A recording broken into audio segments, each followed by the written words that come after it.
नमस्कार दोस्तों, स्वागत है आपका विक्रम आदित्य चैनल पर। कलिका पुराण अध्याय 3। रति का जन्म मार्कंडेय मुनि कहते हैं। तब ब्रह्मा जी, जो जगत के स्वामी हैं, बहुत क्रोध से भर गए। वे ऐसे जल उठे जैसे कोई भयंकर आग सब कुछ जलाने को तैयार हो। उन्होंने शिव जी से कहा, हे हर, कामदेव ने तुम्हारे सामने ही मुझे अपने पुष्प बाणों से आक्रमण किया है, इसलिए उसे इसका फल भोगना पड़ेगा। हे महादेव, कंदर्प घमंड से भरा हुआ है, इसलिए जब वह कोई बहुत कठिन काम करेगा तब तुम्हारी नेत्रों की आग से जल जाएगा।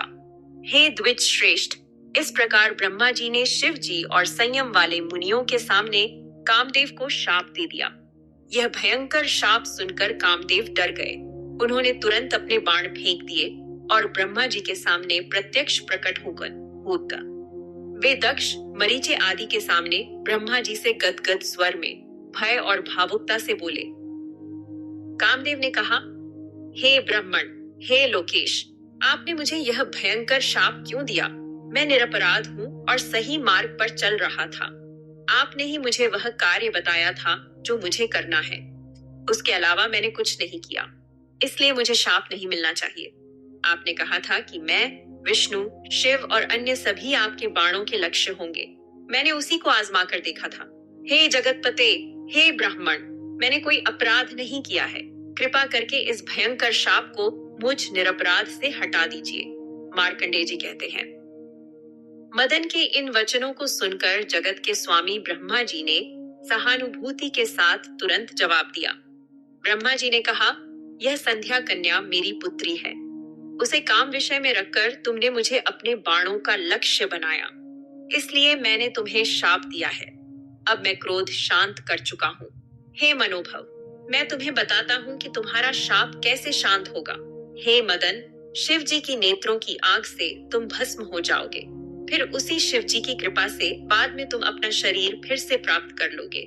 जब महादेव शिव जी विवाह करेंगे तब वे ही तुम्हें अपना शरीर वापस दिलाएंगे। मार्कंडेय जी कहते हैं, ऐसा कहकर लोक पितामह ब्रह्मा जी महान मुनियों और मानस पुत्रों के देखते देखते अंतर्धान हो गए। ब्रह्मा जी के अंतर्धान हो जाने पर शिव जी भी हवा की गति वाले बैल पर सवार होकर अपनी इच्छित जगह चले गए। तब दक्ष जी ने कामदेव से कहा और अपनी पत्नी की ओर इशारा किया। दक्ष ने कहा, हे कंदर्प, यह कन्या मेरे शरीर से उत्पन्न हुई है। इसमें मेरे रूप और गुण हैं। यह गुणों में तुम्हारे समान है। इसे अपनी पत्नी के रूप में स्वीकार कर लो। यह महान तेज वाली कन्या सदा तुम्हारी सहचरी बनेगी। धर्म के अनुसार, तुम्हारी इच्छा के अनुसार तुम्हारे वश में रहेगी। मार्कंडेय जी कहते हैं, ऐसा कहकर दक्ष जी ने अपने शरीर के पसीने से उत्पन्न उस कन्या को कामदेव के सामने रखा। उन्होंने उसका नाम रति रखा और उसे कामदेव को सौंप दिया। उस अत्यंत सुंदर और मनमोहक रति नाम की स्त्री को देखकर कामदेव अपने ही बाणों से विद्ध हो गए। वे रति के प्रेम में मोहित हो गए। उस स्त्री की आंखें हिरनी जैसी चंचल थी। वह बिजली की तरह चमकती हुई और सफेद थी। वह सदा हिरनी के समान दिखती थी। उसकी भौहों के जोड़े को देखकर मदन को संदेह हुआ कि क्या सृष्टिकर्ता ने मेरा उन्माद करने वाला धनुष ही उसके शरीर पर रख दिया है। हे द्विज श्रेष्ठ, उसकी कटाक्ष दृष्टि की तेजी देखकर कामदेव को अपने बाणों की तेजी और सुंदरता पर विश्वास नहीं रहा। उसकी प्राकृतिक सुगंध वाली धीमी सांस को सूंघकर मदन ने मलय पवन की सुगंध पर अपना विश्वास छोड़ दिया।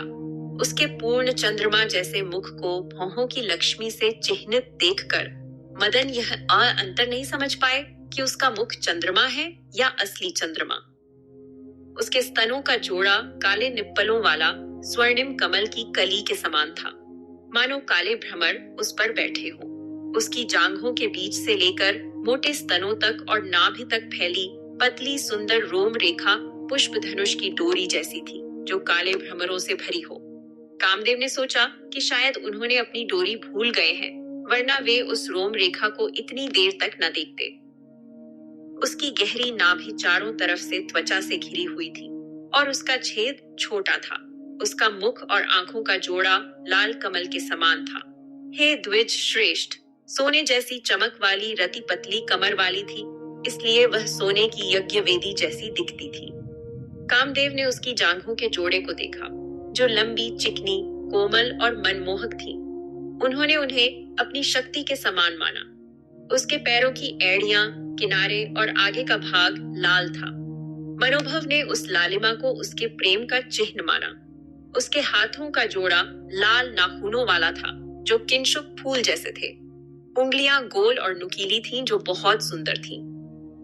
हे द्विज श्रेष्ठ, उसे देखकर स्मर ने सोचा कि क्या यह स्त्री मेरे बाणों को दोगुना करके मुझे मोहित करने को तैयार है।